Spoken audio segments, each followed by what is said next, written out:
ಕರ್ನಾಟಕದ ಹೆಮ್ಮೆಯ ರೈತ ಧ್ವನಿ ಟಿವಿ ಚಾನೆಲ್, ಬೆವರಿಗೊಂದು ಭರವಸೆ. ಹಳಿಯಾಳದ ಕಿಲ್ಲಾಕೋಟೆಯಲ್ಲಿದೆ ಗತ ಇತಿಹಾಸ ಹೇಳುವ ಪುರಾತನ ಕಾಲದ ದುಸ್ಥಿತಿಯಲ್ಲಿರುವ ಮಲ್ಲಿಕಾರ್ಜುನ ದೇವಸ್ಥಾನ.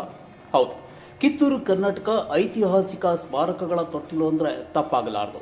ಸಾಕಷ್ಟು ಸ್ಮಾರಕಗಳು, ಶಾಸನಗಳು, ಕೋಟೆಗಳು ಹಾಗೂ ದೇವಸ್ಥಾನಗಳು ತನ್ನ ಕಾಲದ ಸುವರ್ಣ ಯುಗದ ಗತವೈಭವವನ್ನು ಹೇಳುತ್ತಿವೆ. ಇಂಥವುಗಳಲ್ಲಿ ಉತ್ತರ ಕನ್ನಡ ಜಿಲ್ಲೆಯ ಹಳಿಯಾಳ ಪುರಸಭೆ ವ್ಯಾಪ್ತಿಯಲ್ಲಿ ಬರುವ ಕಿಲ್ಲಾಕೋಟೆಯ ಕೆರೆಯ ದಂಡೆಯಲ್ಲಿ ಬರುವ ಮಲ್ಲಿಕಾರ್ಜುನ ದೇವಸ್ಥಾನವೂ ಸಹ ಒಂದು. ಈ ಮಲ್ಲಿಕಾರ್ಜುನ ಗುಡಿಯು ಮೂಲತಃ 6ನೇ ಶತಮಾನದಲ್ಲಿ ಚಾಲುಕ್ಯರು ಗಜಲಕ್ಷ್ಮಿ ಹೆಸರಿನಲ್ಲಿ ದೇವಸ್ಥಾನ ನಿರ್ಮಾಣ ಮಾಡಿದರು ಎಂಬುದಕ್ಕೆ ಇಲ್ಲಿನ ಮೂಲ ವಿಗ್ರಹಗಳು, ದೇವಸ್ಥಾನದ ವಾಸ್ತುಶಿಲ್ಪ ಹೇಳುತ್ತದೆ. ತದನಂತರ 1144ರಲ್ಲಿ ಬನವಾಸಿ ಕದಂಬರು ಇದನ್ನು ಜೀರ್ಣೋದ್ಧಾರ ಮಾಡಿ ಈ ದೇವಸ್ಥಾನದ ಗರ್ಭಗುಡಿಯಲ್ಲಿ ಮಲ್ಲಿಕಾರ್ಜುನ ಲಿಂಗವನ್ನು ಪ್ರತಿಷ್ಠಾಪನೆ ಮಾಡಿದರು ಎಂಬ ಪ್ರತೀತಿ ಇದೆ. ಆಗಿನ ಸಂದರ್ಭದಲ್ಲಿ ಅಂದಾಜು 2000 ಜನರು ಈ ದೇವಸ್ಥಾನದ ಆವರಣದಲ್ಲಿ ಪೂಜೆ ಪುನಸ್ಕಾರ ಮಾಡುತ್ತಿದ್ದರಂತೆ. ಆದರೆ 17ನೇ ಶತಮಾನದ ಮಧ್ಯಭಾಗದಲ್ಲಿ ಹಿಂದೂ ದೇವಾಲಯಗಳ ಮೇಲೆ ಮೊಘಲ ದೊರೆ ಔರಂಗಜೇಬನ ದಾಳಿಗೆ ತುತ್ತಾಗಿ ವಿರೂಪಗೊಂಡ ದೇವಾಲಯಗಳಲ್ಲಿ ಈ ಹಳಿಯಾಳ ಕೋಟೆಯಲ್ಲಿರುವ ಮಲ್ಲಿಕಾರ್ಜುನ ಗುಡಿಯೂ ಸಹ ಒಂದು. ಮೊಘಲ ಸಂಸ್ಥಾನದ ಸೈನಿಕರು ಯಾವ ರೀತಿ ಕರುಣೆ ಇಲ್ಲದೆ ತಮ್ಮ ವಿಕಾರವಾಗಿ ನಿರೂಪಿಸಿದ್ದಾರೆ ಎಂದು ಹಲವು ಕುರುಹುಗಳು, ಸ್ಮಾರಕಗಳು ಎಂದಿಗೂ ದೇವಸ್ಥಾನದ ಆವರಣದಲ್ಲಿ ಬಿದ್ದಿರುವ ತುಂಬಾನೇ ದುರ್ದೈವದ ಸಂಗತಿಯಾಗಿರುತ್ತದೆ.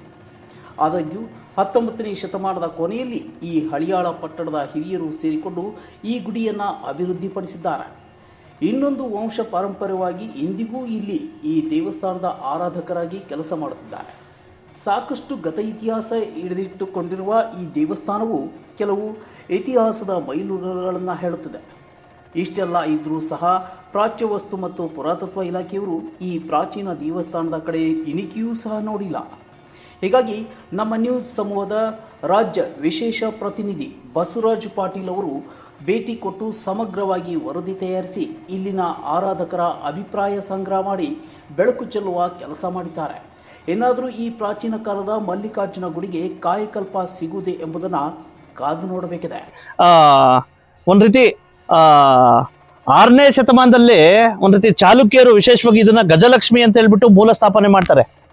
ಈ ಒಂದು ಏನು ಈ ದೇವಸ್ಥಾನನ ಏನು ಹಳಿಯಾಳದ ಒಂದು ರೀತಿ ಕೋಟೆ ಒಂದು ರೀತಿ ಕೆರೆಯ ಒಂದು ರೀತಿ ಮುಂಭಾಗದಲ್ಲಿರ್ತಕ್ಕಂಥ ಈ ಒಂದು ದೇವಸ್ಥಾನಕ್ಕೆ ನಂತರ 1144ರಲ್ಲಿ ಬನವಾಸಿ ಕದಂಬರು ಏನಪ್ಪ ಮಾಡ್ತಾರಂದ್ರೆ ಇದನ್ನ ಒಂದು ರೀತಿ ಸಾಕಷ್ಟು ಒಂದು ರೀತಿ ವಿರೂಪಗೊಳಿಸಿದಕ್ಕೆ ಏನಾಕಪ್ಪ ಆಗ್ತಾವಂದ್ರೆ ಎಲ್ಲ ಒಂದ್ ಕಡೆ ಇದನ್ನ ಮಲ್ಲಿಕಾರ್ಜುನ ಗುಡಿಯಾಗಿ ಪರಿವರ್ತನೆ ಮಾಡ್ತಾರೆ. ಈಗ ಪ್ರಸ್ತುತ ಮಲ್ಲಿಕಾರ್ಜುನ ಗುಡಿಯಾಗಿ ಮುಂದುವರೆದಿದೆ. ಬನ್ನಿ ಒಳಗಡೆ ಹೋಗೋಣ, ಯಾವ ರೀತಿ ಇದರ ವೈಶಿಷ್ಟ್ಯ ಇದೆ ಅಂತ ಹೇಳ್ಬಿಟ್ಟು. ವೀಕ್ಷಕರೇ, ಈಗ ನಾವು ಎಂಟ್ರಿ ಕೊಡ್ತಾ ಇದ್ದೀವಿ.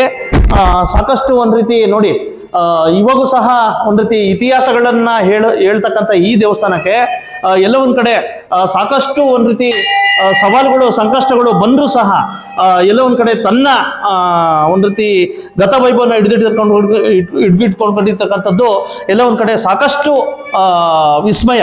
ಈಗ ಬನ್ನಿ ನೋಡಿ, ಇದು ಅಮೃತ ಶಿಲೆ. ವಿಶೇಷವಾಗಿ ಈ ಅಮೃತ ಶಿಲೆ ಸಹ ಅವಾಗೆ ಸ್ಟಾರ್ಟ್ ಆಗಿರ್ತಕ್ಕಂಥದ್ದು. ಮತ್ತೆ ಈಗ ಪೂಜಾರಿ ಆರಾಧಕರಿದ್ದಾರೆ.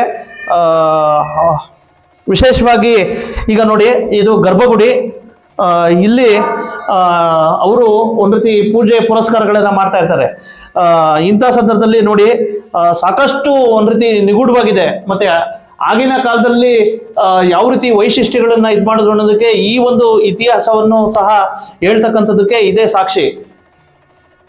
ಈಗ ನೋಡಿ, ಆ ಒಂದು ಗರ್ಭಗುಡಿ ಆಗ ಒಂದು ರೀತಿ ಮಲ್ಲಿಕಾರ್ಜುನ ಸ್ವಾಮಿಯ ಒಂದು ರೀತಿ ಲಿಂಗವಾಗಿ ಪರಿವರ್ತನೆ ಆಗಿರ್ತಕ್ಕಂಥದ್ದು ಎಲ್ಲ ಒಂದ್ ಕಡೆ ಅದ್ಭುತ, ಅತ್ಯದ್ಭುತ. ಈಗ ನೋಡಿ, ಇಲ್ಲೇ ಇದೆ ಈ ಒಂದು ನೋಡಿ, ಇದು ಇವೆಲ್ಲ ಈ ಕಲ್ಲಿನ ಶಾಸನಗಳು, ಮತ್ತೆ ಈ ದ್ವಾರ ಬಾಗಿಲುಗಳು, ಮತ್ತೆ ಸಾಕಷ್ಟು ಒಂದು ರೀತಿ ಚಪ್ಪಡಿಗಳನ್ನ ಎಳೆದಿರ್ತಕ್ಕಂಥದ್ದು ನೋಡಿ. ಒಂದು ಪ್ರಾಚೀನ ಒಂದು ರೀತಿ ದೇವಸ್ಥಾನವನ್ನ ವಿಶೇಷವಾಗಿ ಮೊದಲಿಂದನೂ ಸಹ ಆರಾಧಕರಾಗಿರ್ತಕ್ಕಂಥ ವಂಶಗಳಲ್ಲಿ ಅತುಲ್ ಬಾಚೋಳ್ಕರ್ ಅವರು ಸಹ ಒಬ್ರು. ವಿಶೇಷವಾಗಿ ಈ ಒಂದು ದೇವಸ್ಥಾನದ ಇತಿಹಾಸದ ಬಗ್ಗೆ ಈ ದೇವಸ್ಥಾನದಲ್ಲಿರ್ತಕ್ಕಂಥ ಸಾಕಷ್ಟು ಅವಶೇಷಗಳ ಬಗ್ಗೆ ಇವ್ರೇನ್ ಹೇಳ್ತಾರೆ. ಸರ್ ನಮಸ್ತೆ. ತಾವು ಸಹ ಒಂದ್ ರೀತಿ ಇಲ್ಲೇ ಪಾರಂಪರಿಕವಾಗಿ ಒಂದ್ ರೀತಿ ಆರಾಧಕರು ಅಂತ ಕೇಳಲ್ಪಟ್ವಿ. ವಿಶೇಷವಾಗಿ ತಾವು ಈಗ ಪ್ರಸ್ತುತ ಆರಾಧಕರು. ಏನೇ ಸರ್ ಈ ದೇವಸ್ಥಾನದ ಬಗ್ಗೆ ಸ್ವಲ್ಪ ಹಿಸ್ಟ್ರಿ ಹೇಳಿ. ಈ ದೇವಸ್ಥಾನ 6ನೇ ಶತಮಾನದಲ್ಲಿ ನಿರ್ಮಾಣ ಆಗಿದ್ದು. ಆವಾಗ ಗಜಲಕ್ಷ್ಮಿ ಗುಡಿ ಇತ್ತು. ಆಮೇಲೆ 1144ರಾಗ ಬನವಾಸಿ ಕದಂಬರು 2ನೇ ಜೈಕೇಶಿ ಅವರ ಹೆಸರು, ಅವರು ಈಶ್ವರಲಿಂಗ ಸ್ಥಾಪನೆ ಮಾಡಿದರು ಮತ್ತು ಅದಕ್ಕೆ ಮಲ್ಲಿಕಾರ್ಜುನ ಹೆಸರು ಕೊಟ್ಟರು.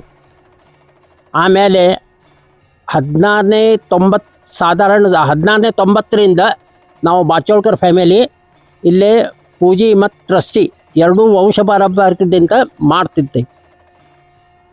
ಹೇಳಿ ಸರ್. ವಿಶೇಷವಾಗಿ ಆನಂತರ ಸಾಕಷ್ಟು ಒಂದ್ ರೀತಿ ಯಾಕೆ ಸರ್ ದೇವಸ್ಥಾನಗಳ ಸ್ಮಾರಕಗಳು ಸಾಕಷ್ಟು ಒಂದ್ ರೀತಿ ವಿರೂಪಗೊಂಡಿದ್ದಾವೆ? ಯಾರು ರಾಜರು ಇದ್ರು ಹೊರಜಾತಿಯವರು, ಅವರು ದಾಳಿ ಮಾಡಿ ಅದು ಮೂರ್ತಿಗಳು ಹೊಡೆದಾರ. ಈ ಗುಡಿ ಸಾಧಾರಣ 2000 ಮಂದಿ ಕೂಡೋ ಅಷ್ಟು ದೊಡ್ಡ ಗುಡಿ. ಈಗ 100 ಮಂದಿ ಕೂಡೋ ಅಷ್ಟ ಉಳ್ದದ, ಬಾಕಿ ಎಲ್ಲ ತೆಗೆದು ಬಿಟ್ಟಾರ. ಅದು 17ನೇ ಶತಮಾನದಾಗ ಮಾಡಿದ್ದು ದಾಳಿ. ಆಕ್ಚುಲಿ ಇದನ್ನ ಕೋಟೆ ಏನಂತ ಕರಿತಾ ಇದ್ರು ಮೊದಲು? ಈ ಕೋಟೆ ಯಾವಾಗ ನಿರ್ಮಾಣ ಆಯ್ತು? ಇದು ಕೋಟೆ 17ನೇ ಶತಮಾನದಲ್ಲಿ ಬಿಜಾಪುರ ಅಲಿ ಆದಿಲ್ ಶಾ ಕಟ್ಟಿದ್ದು. ಆನಂತರ ಆ ಕೋಟೆ ಕಟ್ಟ ಮೇಲೆ ಸುತ್ತು ಕಡೆಯಿಂದ ಟ್ರೆಂಚ್ ಹೊಡೆದ್ರು. ಅದಕ್ಕೆ ನೀರು ಬಿಡ್ಲಿಕ್ಕೆ ಬೇಕಂತೇಳಿ ಈ ಮುಂದೆ ಇರೋದು ಟ್ಯಾಂಕ್ ಕಟ್ಟಿದ್ರು, ಕೆರೆ. ಅದು ಈಗ 46 ಎಕರೆ ಜಮೀನು ಇದೆ. 46 ಎಕರೆ ಜಮೀನು ಇದೆ, ಕೆರೆ ಇದೆ. ಯಾಕೆ ಈ ಕೆರೆ ಇನ್ನ ಸಾಕಷ್ಟು ಒಂದ್ ರೀತಿ ಇತಿಹಾಸ ಸ್ಮಾರಕಗಳು ಸಹ ಇದ್ರಲ್ಲಿ ಇದಾವೆ. ಯಾಕೆ ಕೆರೆ ಇವಾಗ 46 ಎಕರೆ ಇದೆಯಾ? ಹೌದು ಇದೆ. 46 ಎಕರೆ ಟೋಟಲ್ ಇದೆಯಾ? ಇದೆ. ಇದ್ರ ಜೊತೆಗೆ ಸಾಕಷ್ಟು ಒಂದ್ ರೀತಿ ಕೆರೆ ಅಭಿವೃದ್ಧಿ ಪಡಿಸ್ಬೇಕಲ್ಲ ಸರ್? ಯಾಕೆ ಏನೋ ಸಾಕಷ್ಟು ಗೌರ್ಮೆಂಟ್ ಮಾಡ್ಬೇಕು, ನಾವು ಅದಕ್ಕೆ ಏನ್ ಮಾಡೋದು ಸಾಧ್ಯ ಇಲ್ಲ. ಯಾಕಂದ್ರೆ ಕೆರೆ ಗೌರ್ಮೆಂಟ್ ತಗೋಬೇಕಿದೆ, ನಮ್ ತಗೋಬೇಕಿಲ್ಲ. ಓಕೆ, ಸಣ್ಣ ನೀರಾವರಿ ಇಲಾಖೆಗೆ ಬರುತ್ತೆ ಇದು. ಹೌದು. ಯಾಕೆ ಮೊದ್ಲಿಂದಾನು ಯಾರು ಹೂಳು ಎತ್ತಿಲ್ವಾ ಇದನ್ನ? ಇಲ್ಲ.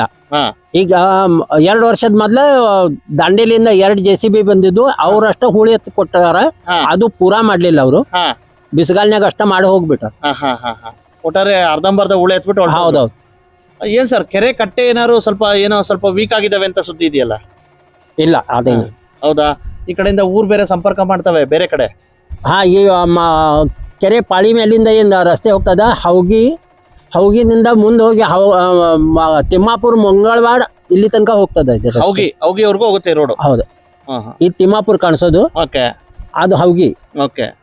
ತಿಮ್ಮಾಪುರ ಮೇಲಿಂದ ಹೌಗಿಗೆ ಹೋಗ್ಲಿಕ್ಕೆ ಬರ್ತದೆ. ಓಕೆ ಸರ್, ಏನು ಯಾರಾದ್ರೂ ಪ್ರಾಚ್ಯ ವಸ್ತು ಇಲಾಖೆ ಸಾಕಷ್ಟು ಸ್ಮಾರಕಗಳು ದಿನ ದಿನ ಸಿಗ್ತಾವೆ. ಯಾರಾದ್ರೂ ಪ್ರಾಚ್ಯ ವಸ್ತು ಇಲಾಖೆಯವರು ಯಾರಾದ್ರೂ ಬಂದು ಹೋಗಿದಾರ? ಬಾಳ ವರ್ಷದ ಮೊದ್ಲ ಒಂದ್ಸಲ ಹೋಗಿ ಬಂದ್ ಹೋಗ್ಯಾರ. ಈಗ ಅಂದ್ಮೇಲೆ ಏನ್ ಯಾರು ಬರಲಿಲ್ಲ. ಸಾಕಷ್ಟು ಒಂದ್ ರೀತಿ ಇನ್ನ ಸ್ಮಾರಕಗಳು ಯಾಕೆ ರಚನೆ ಮಾಡ್ತಾ ಇಲ್ಲ? ಯಾಕೆ?